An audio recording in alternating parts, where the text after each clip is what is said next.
Matapos lumabas ang partial at unofficial results ng 2025 midterm polls, nagpahayag naman ng pasasalamat si Pangulong Ferdinand Bongbong Marcos Jr. sa lahat ng sumuporta sa kanyang admin slate sa kabila ng pagkatalo ng ilang kandidato sa kanilang tiket. Ayon sa Pangulo, hindi man lahat panalo, tuloy pa rin ang kanilang trabaho. Paggalang din ang pahayag ni Marcos sa mga kandidatong hindi nakapasok lalo't hindi raw natatapos ang halalan ng pagseserbisyo sa publiko.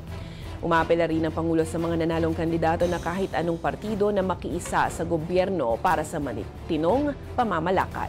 Samantala, hindi naman nasiyahan si Vice President Sara Duterte sa naging resulta ng halalan.